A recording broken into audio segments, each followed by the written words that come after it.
Mr. M. You're my first viewer.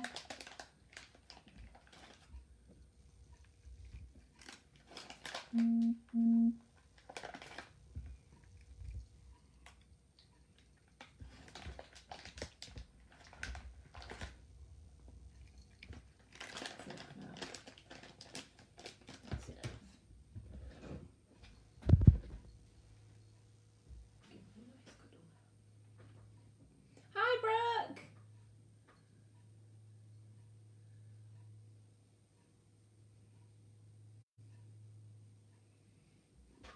Comment if you're watching.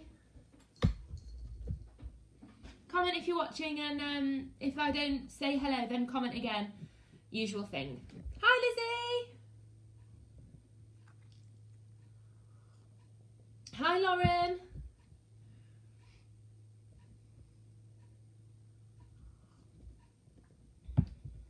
Hi, Caitlin.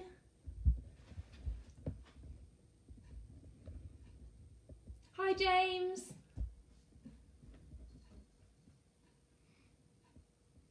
Hi, Ethan. I really wish at the top where it says how many viewers you've got, I wish you could click that and it would show you who was watching.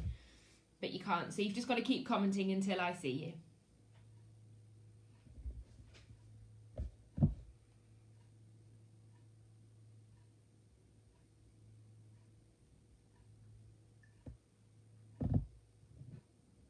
Hi, Liv.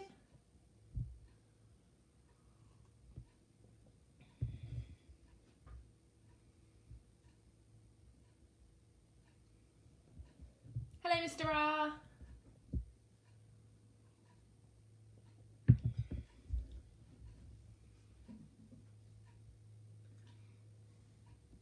I hope everybody's had a nice few days anyway. I hope everybody enjoyed their Easter.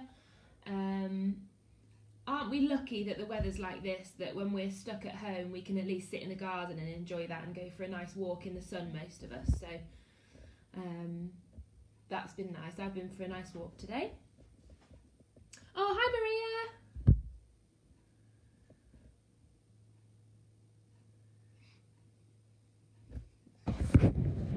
I'll be sitting at the table.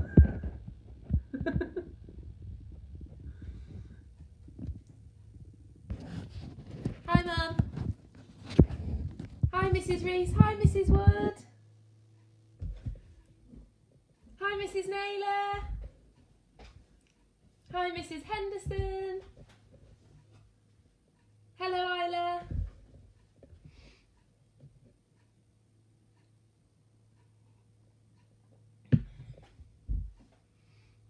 Our book seems so nice already. I've talked to my class about this before, but normally I read on my Kindle. Sorry, just been interrupted.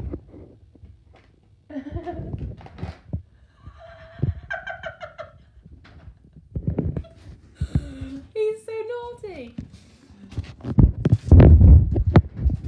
Hi Miss Sherry, hi Emily. I'm just gonna... That's so naughty. Look at these teeth marks. Teeth marks. No, you can't have one now. Not after that theft.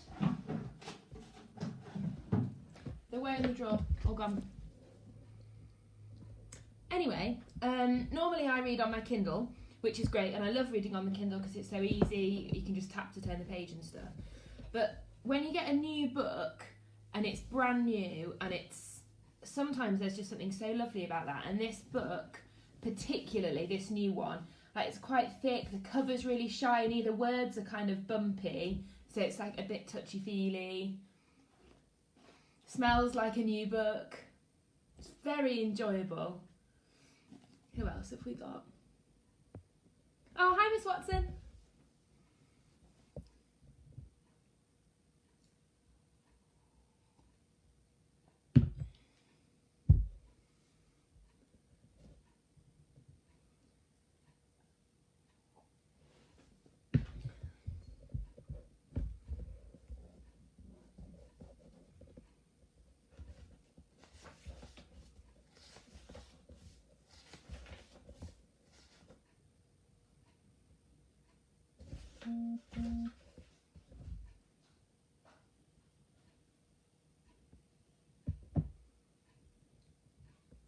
I'll give it until just 5 minutes after we said, just to make sure everyone's got time to get on. This is a different time from before at 5:30, and I think I'm going to keep it at this time. It's had to be a bit later today because we had a virtual staff meeting this evening first, and I think it's just easier if I stick to the same time in the week. So we'll have 5:30 now, and we'll see how that goes. Jack's eating rich teas. I thought you might be eating rich teas, Jack. I did a big shop today. It's the first time I've been food shopping in about 2 weeks, and I ran out of rich teas. As my class know from when we did our video call, I ran out of rich teas about a week ago. So I went today. Obviously they were on my list, and I saw these Rich Tea Lights, 30% reduced fat. Didn't know they existed. As a rich tea connoisseur, maybe they're new. Not that I recommend them for everybody, but my class know how many I get through of these. So I think I can probably have 30% more. Oh, maybe I can have 30% more every day because these are 30% reduced fat. Maybe. Hi, Harry. Hi, Freddie. Okay, we'll just give it 1 more minute and we'll have a look at the cover further. So I know it's backwards because it's on the selfie camera, but you can get the gist. The Explorer, it's by Catherine Rundle. It's a really nice cover, nice pictures. It's won an award, the Costa Book Awards. The quote on the front that says, "A very exciting adventure story, I loved it," is from Jacqueline Wilson. So lots of you big Jacqueline Wilson fans. So she's obviously given it the go-ahead. She's pleased with it. It was published first in 2017, so it's quite a recent book. This edition 2018, so a couple of years ago. First published about 2.5 years ago. Oh, Tarek's on as well. Hi, Tarek. I haven't read this at all. It was recommended by Olivia. Thanks again, Liv. I haven't read it, so I'm going to be reading it completely with you at the same time. I'm not going to pre-read anything, so we'll all be reading it together. It's got illustrations as well, I think, on some of the pages. Ooh, lovely illustrations on some of the pages, so that's nice. Alfie, hi Alfie. Okay, let's make a start. Illustration on the first page, look. There's the plane. It looks like a shadow maybe on a river. So the first chapter is called Flight. The chapters aren't numbered, they just have a title. Like a man-made magic wish, the aeroplane began to rise. The boy sitting in the cockpit gripped his seat and held his breath as the plane climbed into the arms of the sky. Fred's jaw was set with concentration and his fingers twitched, following the movements of the pilot beside him, joystick, throttle. The aeroplane vibrated as it flew faster into the setting sun, following the swerve of the Amazon River below them. So that was right then. That's obviously the Amazon River, and that's the shadow of the plane flying over it. Fred could see the reflection of the six-seater plane, a spot of black on the vast sweep of blue as it sped towards Manaus, the city on the water.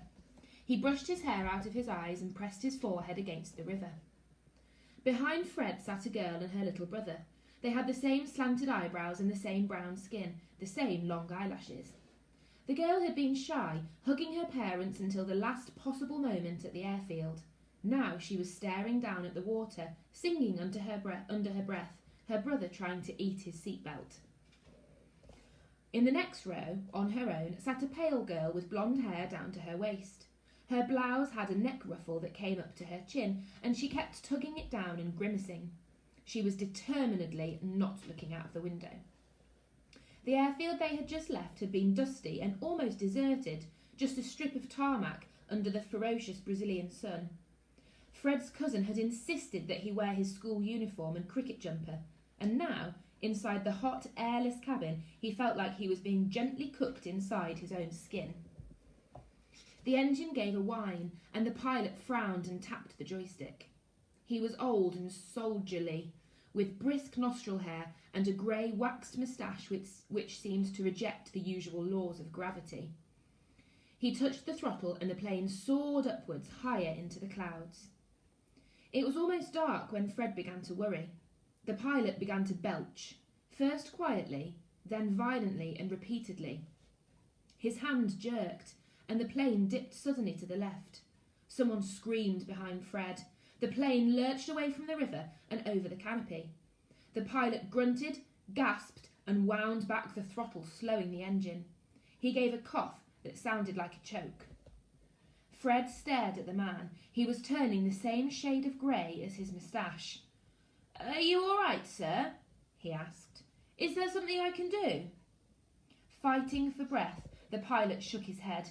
He reached over to the control panel and cut the engine. The roar ceased. The nose of the plane dipped downwards. The trees rose up. "What's happening?" asked the blonde girl sharply. "What's he doing? Make him stop!" The little boy in the back began to shriek. The pilot grasped Fred's wrist hard for a single moment, then his head slumped against the dashboard. And the sky, which had seconds before seemed so reliable, gave way. What an opening to a story. That's the end, look, of that first, I suppose the first chapter, maybe a bit like a prologue, sort of setting the scene, the bit that happened first. So lots of questions that we could be thinking about there. Who are the children? Why are they in a plane on their own? Is it a school trip? Is it a treat that they're going on? It's obviously set in the Amazon, I think probably in Brazil. Manaus is in Brazil, I think. That's the town that they'd set off from. Oh, so exciting so far. I hope you like it so far. Okay, the next chapter is called The Green Dark. There's some nice illustrations on this page as well, look. Fred wondered as he ran if he was dead. But, he thought, death would surely be quieter. The roar of the flames and his own blood vibrated through his hands and feet. The night was black. He tried to heave in breath to shout for help as he ran, but his throat was too dry and ashy to yell. He jabbed his finger into the back of his tongue to summon up spit. "Is anybody there? Help! Fire!" he shouted. The fire called back in response. A tree behind him sent up a fountain of flames. There was a rumble of thunder. Nothing else replied. A burning branch cracked, spat red, and fell in a cascade of sparks. Fred leapt away, stumbling backwards into the dark and smacking his head against something hard. The branch landed exactly where he'd been standing seconds before. He swallowed the bile that rose in his throat and began to run again, faster and wilder. Something landed on his chin and he ducked, smacking at his face, but it was only a raindrop. The rain came suddenly and hard. It turned the soot and sweat on his hands to something like tar, but it began to quench the fire. Fred slowed his run to a jog, then to a stop. Gasping, choking, he looked back the way he had come. The little aeroplane was in the trees. It was smoking, sending up clouds of white and grey into the night sky. He stared around, dizzy and desperate, but he couldn't see or hear a single human, only the fern-like plants growing around his ankles and the trees reaching hundreds of feet up into the sky, and the panicked dive and the shriek of birds. He shook his head, hard, trying to banish the shipwreck roar in his ears. The hair on his arms was singed and smelt of eggs. He put his hand to his forehead. His eyebrow had charred, and part of it came away on his fingers. He wiped his eyebrow on the sleeve of his shirt. Fred looked down at himself. One leg of his trousers was ripped all the way up to the pocket, but none of his bones felt broken. There was vicious pain, though, in his back and neck, and it made his arms and legs feel far off and foreign. A voice came suddenly from the dark. "Who's there? Get away from us!" Fred spun around. His ears still buzzing, he grabbed a rock from the ground and hurled it in the direction of the voice. He ducked behind a tree and crouched on his haunches, poised to jump or run. His heart sounded like a one-man band. He tried not to exhale. The voice said, "For God's sake, don't throw things." It was a girl's voice. Fred looked out from behind the tree. The light of the moon filtered deep green to the forest floor, casting long-fingered shadows against the trees, and he could see only 2 bushes, both of them rustling. "Who is it? Who's there?" The voice came from the second bush. Fred squinted through the dark, feeling the remaining hair rise up on his arms. "Please don't hurt us," said the bush. The accent wasn't British. It was something softer, and the voice was definitely a child's, not an adult's. "Was it you, throwing poo?" Fred looked down at the ground. He'd snatched up a piece of years-old, fossilised animal dung. "Oh," he said. "Yes." He was becoming accustomed to the dark and could see the shine of eyes peering out from the grey-green gloom of the undergrowth. "Are you from the plain? Are you hurt?" "Yes, we're hurt. We fell out of the sky," said one bush, as the other said, "No, not badly." "You can come out," said Fred. "It's only me here." The second bush parted. Fred's heart gave a great leap. Both the girl and her brother were covered in scratches and burns and ash, which had mixed with sweat and rain and made a kind of paste on their faces. But they were alive. He was not alone. "You survived," he said. "Obviously we did," said the first bush. "Or we'd be less talkative, wouldn't we?" The blonde girl stepped out into the lashing rain. She stared from Fred to the other 2, unsmiling. "I'm Con," she said. "It's short for Constantia, but if you call me that, I'll kill you." Fred glanced at the other girl. She smiled nervously and shrugged. "Right," he said. "If you say so. I'm Fred." "I'm Lila," said the second girl. She held her brother on her hip. "And this is Max." "Hi." Fred tried to smile, but it made the cuts on his cheeks stretch and burn, so he stopped and made do with a grin that involved only the left half of his face. Max was at the breathless stage of crying, and he clung to his sister so tightly his fingers were pressing bruises on her skin. She was leaning over to one side to hold him up, shaking with the effort. They looked, Fred thought, like a 2-headed creature, arms entwined. "Is your brother badly hurt?" he asked. Lila patted her brother desperately on the back. "He won't talk, he's just crying." Con looked back towards the fire and shivered. The flames cast a light on her face. She was no longer blonde. Her hair was grey with soot and brown with blood, and she had a scratch on her shoulder that looked deep. "Are you all right?" he asked, wiping rain out of his eyes. "That cut looks bad." "No, I'm not all right," Con spat. "We're lost in the Amazon jungle, and statistically speaking, it's very likely that we're going to die." "I know." Fred didn't feel he needed reminding. "I meant, so no." Con's voice grew thin and high. "I think it would be safe to say that none of us are all right, not at all, not even slightly." The bushes rustled. The rain hammered down on Fred's face. "We need to find shelter," he said. "A big tree or a cave or something that would—" "No!" Max gave a sudden scream, a yell that was wet with spit and fear. Fred stepped backwards, raising his hands.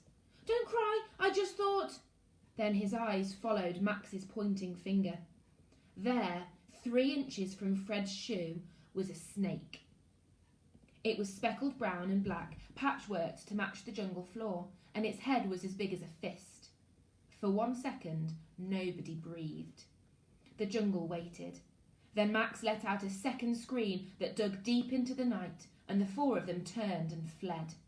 The ground was sodden, and they ran, pell-mell, sending up mud into one another's eyes and grazing their elbows against trees. Fred ran as if his body were not his own, faster than he'd ever run, his palms stretched ahead of him. He tripped over a root and turned a full somersault, coming up spitting earth. He ran on. The rain blinded him, and shadows flashed past him in the darkness. There was a yell behind him. "Please, Max," said Lila. Fred turned back, skidding in the mud. He won't run! Lila bent over her brother. And I can't carry him. The little boy lay on his back, weeping up at the sky, his whole body shaking in the driving rain. Come on! Fred heaved Max over his shoulder. The boy was far heavier than he'd expected, and he screamed as Fred lifted him, but Fred grabbed both of Max's knees and started running, his whole body screaming with pain. He could hear Lila, her feet thumping close behind them. The stitch in Fred's side was almost unbearable when he tore out of the trees and into a sudden clearing. He halted, and Max bumped his head against Fred's spine and yelled. Angrily, he began trying to bite one of Fred's shoulder blades. Please don't, said Fred, but he was barely paying attention to the boy on his back. He stared, stunned, ahead of him. They were standing at the edge of a wide circle of trees, open to the sky and lit by the fat moon. There was a carpet of green moss and grass, and the stars above them were clustered so thickly that the silver outnumbered the night. Fred lowered Max to the ground and stood bent over, his hands on his thighs, panting. Did the snake chase us? Said Max. No, gasped Con. How do you know? Wailed Max. Lila dropped to her knees, clutching at her side. Snakes don't, Maxie. We both know that. I just panicked, said Con. Her voice was bitter. That's what happened. See? Look, no snakes. We were stupid. Now we're even more lost. The ground in the clearing sloped slightly towards a large puddle of water. Fred crossed over to it, his muscles aching, and sniffed. It smelt of rotting things, but he was feverishly thirsty. He took a tiny sip and immediately spat it out. No good, he said. It tastes like a dead person's feet. But I'm thirsty, said Max. Fred looked around the clearing, hoping to find water before Max started crying again. If you wring out your hair, he said, there'll be water in it. He tugged his dark fringe down over his forehead and twisted it. A few drops fell on his tongue. It's better than nothing. Max chewed on his hair for a second, then scrunched his eyes closed. I'm scared, he said. It was said without whining, a simple matter of fact. Somehow it was worse than the tears, Fred thought.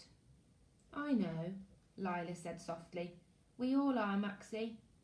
She crossed to her brother and pulled him close to her. His small bony fingers closed over a burn on her wrist, but she didn't brush him away. She began to whisper in his ear in Portuguese, something soft, almost a song, a lullaby. They were both shaking slightly. Fred swallowed.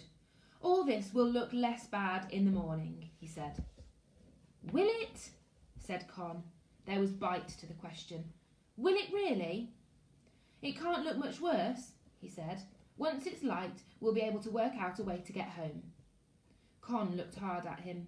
There was challenge in the look, and Fred stared, unblinking, back at her. Her face was all geometry, sharp chin, sharp cheekbones, sharp eyes. What now, then? She said. Mamma and Papa say, began Lila. The mention of her parents made her face crease and crumple, but she swallowed and went on. They always say you need to sleep before you think. They say when you're exhausted, you do stupid things. And they're scientists. So we should sleep. Fred found his whole body was aching. Good. Fine. Let's sleep. He lay down on his side in the wet grass. His clothes were soaked through, but the air was warm. He closed his eyes. Perhaps he would wake up in his bed at school, he thought, next to the snoring of his roommates, Jones and Scrace. An ant crawled over his cheek. But aren't we supposed to stay awake in case we die of concussion? Said Con. I think if we'd got concussion, we'd be dizzy, said Lila. Fred, already half asleep, tried to work out if he was dizzy. The world began to spin away from him. If we all die in the night, I'm blaming both of you, said Con. It was on that cheering thought that Fred felt himself dropping down, down, away from the jungle and the thick night air and into sleep. Ooh, that's the end of that chapter. It's good so far, isn't it? Have you got anybody else on? Oh, Mac's on. Hi, Mac.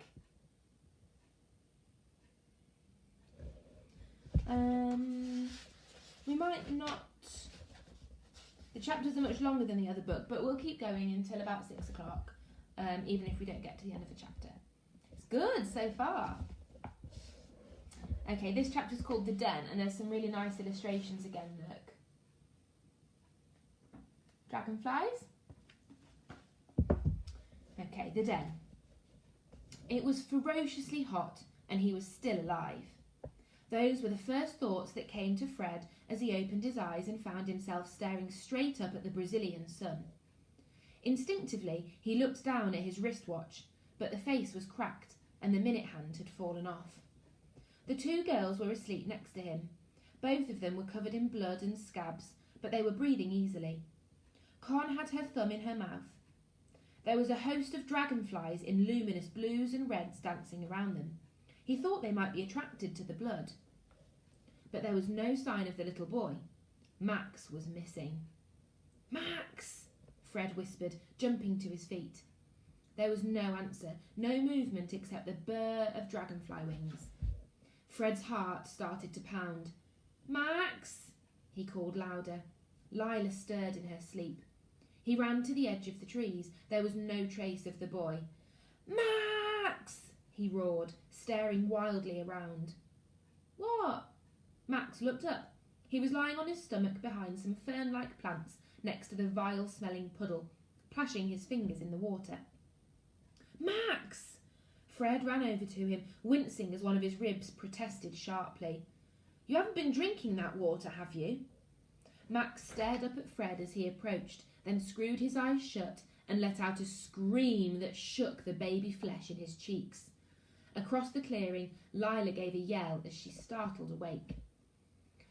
That's not very flattering, said Fred to Max, but it was possible, he reckoned, that covered in blood and soot and with less eyebrow than usual, he didn't look very reassuring. The boy kept screaming, barely drawing breath. Lila jumped to her feet. Max! She called. What's happened? Sugar, Fred thought. He knew that you should give people sugar for a shock. Do you want a sweet? He had some mint humbugs in his pocket. Please stop crying. He fished the sweets out. His hand came out wet. There was a cut on his thigh and half-dry blood in his pocket, and the mints had spent the night marinating in it. He grimaced and put one in his mouth. The taste hadn't been improved, but the sugar gave his blood a twitch. Do you want one of these? Fred spat on a corner of his shirt and polished one clean. It's a mint. No, I hate mints, said Max. It's the only food I've got. Oh, then I'll take it, said Max. He said it like a lord accepting a peasant's bread. Here, said Fred. He put it in the boy's sticky hand. Eat it slowly if you can. Max sucked loudly. His nose began to run, down past his lips and onto his chin. Max! Lila called. Come here! Come on, said Fred.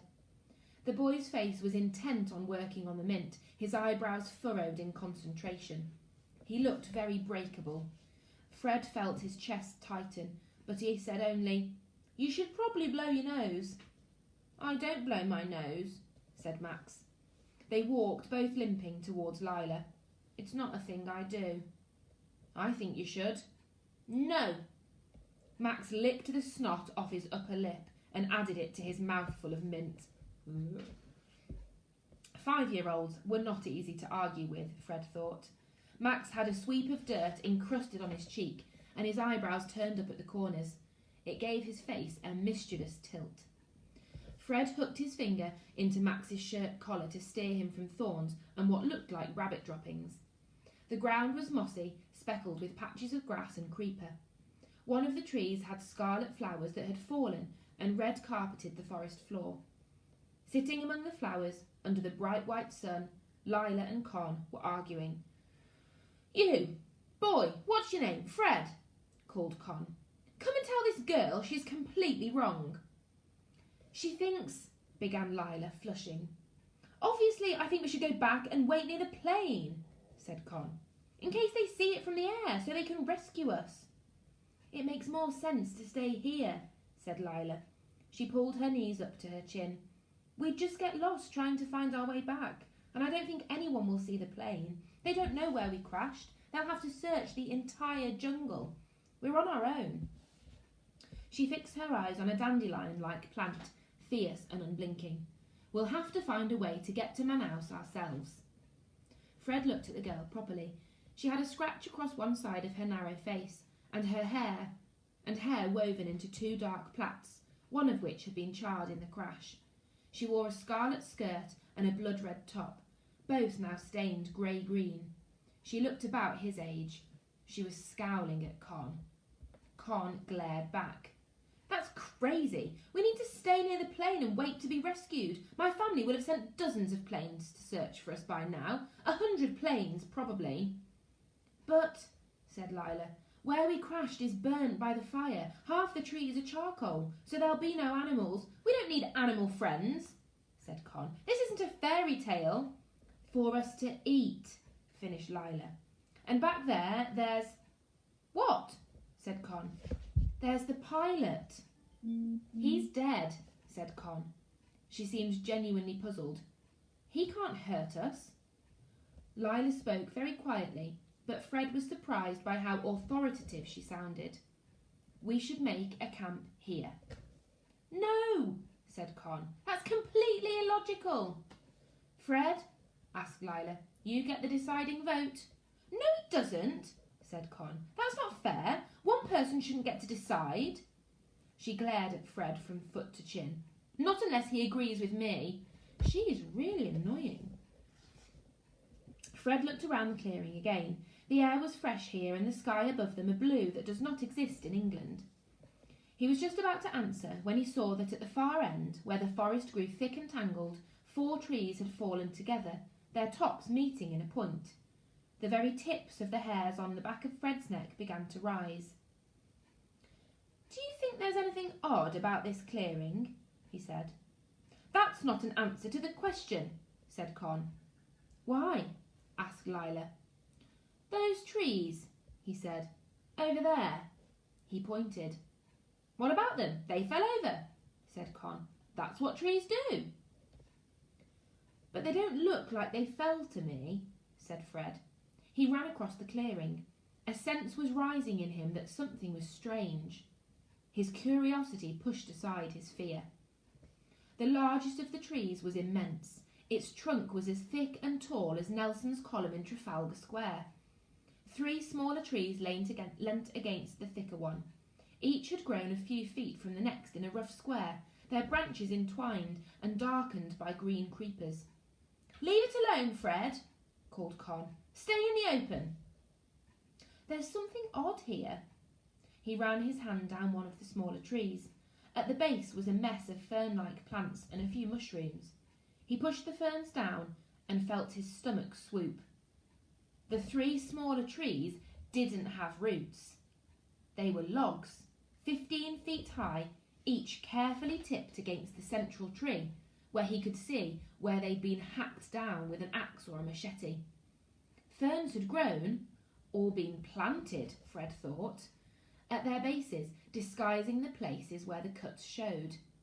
A den, breathed Fred. What did you say? Called Con. Fred pushed at the vines that stretched between each of the logs. It's like a tent, said Fred. A den. He bent down, ready to push past the foliage. No, don't go in there, said Con. It came out in a burst. It's not that I'm scared, but please don't. It's not a reasonable risk. Fred stared at her. A what? He had never in his life considered whether a risk was reasonable. It sounded like something his headmaster would say. There could be anything in there. Jaguars or snakes or rats, said Con. I can't not look, said Fred, astonished. She might be right, though, said Lila, about the snakes. Be careful. I'll look, said Max grandly, jumping to his feet. No, you absolutely won't, said Lila, grabbing his wrist. You're staying right here. Fred pushed aside the vines hanging down between the logs. And I'm going to leave it there, because that's a bit of a cliffhanger. Yeah, we'll leave it there because that's a bit of a cliffhanger. Find out what it is once he's peeled back the vines and what he's going to see in the den. So, lots to think about then. So someone has obviously been on the island before, because the trees have been cut down, obviously, by a person. So I wonder if that person is still there, and maybe they're inside the den. Maybe there's animals inside the den. Who knows? I hope you like it so far. Always write a comment if you want to. Let me know what you think of the book so far. I really like it. I think we're going to get really stuck into this, and it's going to be a really good one to keep us going. Just see anyone else. Oh, Jarrett's on. Hi, Jarrett. Hi, Miss Potter. I'm going to be back on Wednesday again doing this. At 5:30 again, we'll say. Wednesday at 5:30. And now, after this, I'm going to upload this whole video to our NJS YouTube channel, so that if you missed the start, or if there's anyone that you know who has missed it, then they can go onto the YouTube channel and they can catch up. Same as our previous book, they're all on there if you want to read the previous book. Good, Freddie thinks it's really good, that's good. Glad you like it, Fred. Good, okay, take care everybody, stay safe, and enjoy the sun this week, make the most of it, and I will see you on Wednesday.